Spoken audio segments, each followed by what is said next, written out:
Mons est une ville ancienne, une ville historique qui n'est pas toujours facile d'accès par ailleurs on se rend compte qu'aujourd'hui avec la crise économique il est parfois difficile pour des commerces de centre-ville de continuer à subsister et au-delà de ces phénomènes on se rend compte également que le commerce électronique gagne de plus en plus des parts de marché.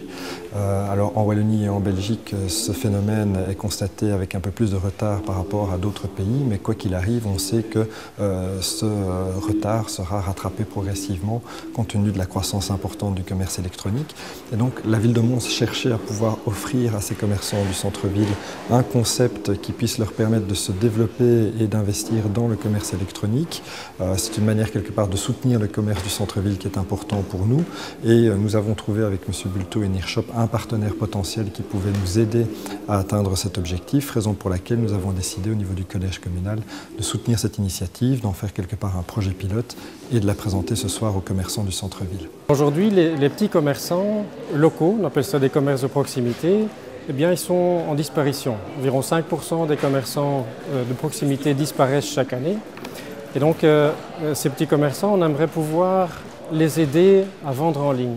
Et vendre en ligne va leur permettre d'augmenter leur chiffre d'affaires, d'évoluer vers des nouvelles technologies et de retrouver des acheteurs ou des personnes de leur coin qui ne connaissaient pas ou qu'ils ont perdu avec les années. Alors, il y a une originalité là-dedans, c'est que le commerce de proximité, par Internet, bien, il est identifié. On apporte un service entier où on va aider le commerçant à vendre. Ce qui n'est pas ce que font la plupart des acteurs sur le marché.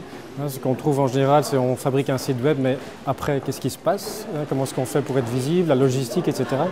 Donc nous, on couvre l'entièreté des processus, que ce soit depuis le marketing digital, donc promouvoir ses produits en ligne, l'aider à pouvoir mieux se positionner sur les outils de recherche, les moteurs de recherche, et puis l'aider à apporter des solutions d'emballage, d'enlèvement de produits et de livraison chez les gens. L'avantage aussi pour les commerçants, c'est le fait d'avoir une plateforme mutualisée, donc on les groupe dans un moteur e-commerce, justement pour réduire les coûts.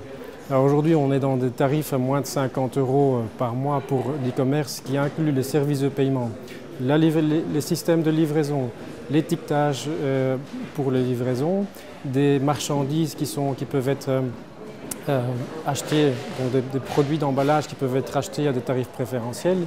Et tout ça, bien, la force d'un groupe permet de réduire les coûts fortement et d'arriver avec un tarif aussi attractif et compétitif pour un nombre impressionnant de services. Et on appelle ça de l'innovation.